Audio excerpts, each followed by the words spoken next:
So my background is Jamaican.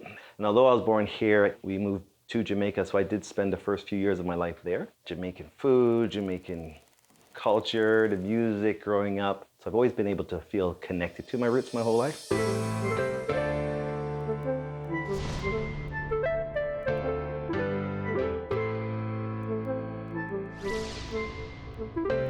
So I'm thinking for your countertops, we can use a quartz that has a little bit of movement, still a gray undertone, so we get those neutrals, but we have a little bit of movement, which means the details of color. So when you're looking at it, it's not a flat surface.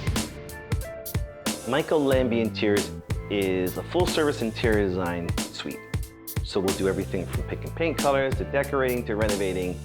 When I see a client's space for the first time, I spend the first 20 minutes, half an hour just understanding and learning their space. Because I'm an artist, I don't approach it with, I believe, some of the same rules and the same limitations that I believe other designers do. What they've been taught they should and should not do. To me, it doesn't matter. I understand the rules, but I'm not afraid to sway because I'm not guided by those. And I always go for that emotional connection. You really need to know it's what's going to move you or what's going to tie you into the space. And that always makes a space unique. Micheal the boy.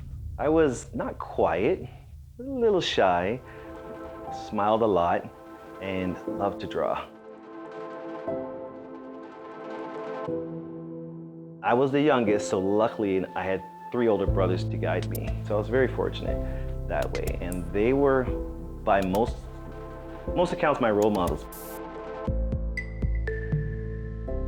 One thing that's really powerful for me that I wish was diagnosed earlier was that I'm slightly dyslexic. So throughout school, I was really creative and I loved English, I loved writing. It was just frustrating for me not to be able to spell that well. And now I know it's because my letters are flipped.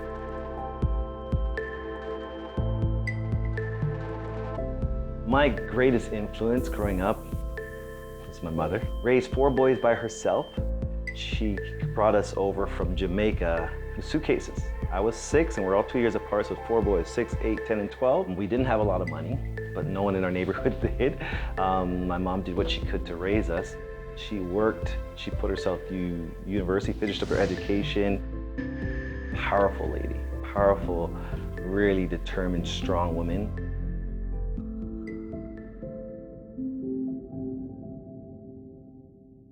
There's no other experience that I have in life that feels like when I'm painting.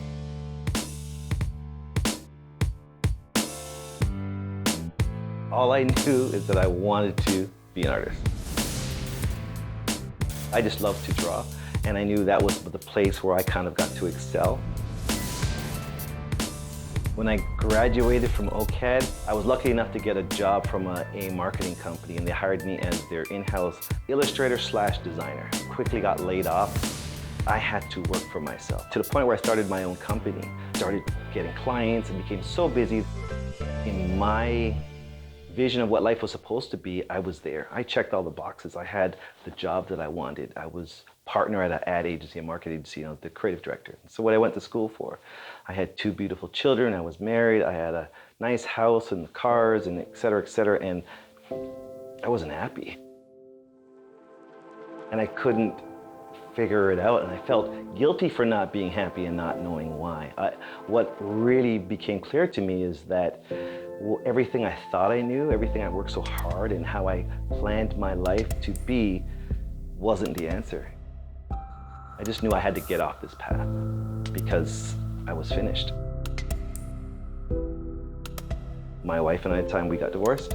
At roughly the same time, I left my partnership at the ad agency and I started new. I took the limitations I put on myself off. It wasn't about what I thought life should look like, how it should be structured. It's, I'm open, bring it.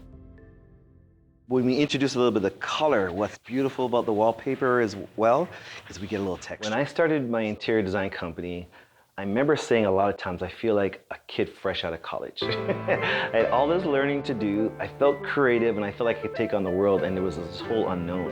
I really like to work with textures because they communicate so much. I happen to be a heterosexual black male who grew up with an art background. So my perspective is unique. The world changed over the last couple of years. For the first time in my life, the black male voice is now, has a forum, the spotlight got put on me, right? Which I welcome. And then hopefully people see that I'm worthy of the attention between my work and how I carry myself and what I'm bringing to the industry. I'm Micheal Lambie, and this is Life Through My Eyes.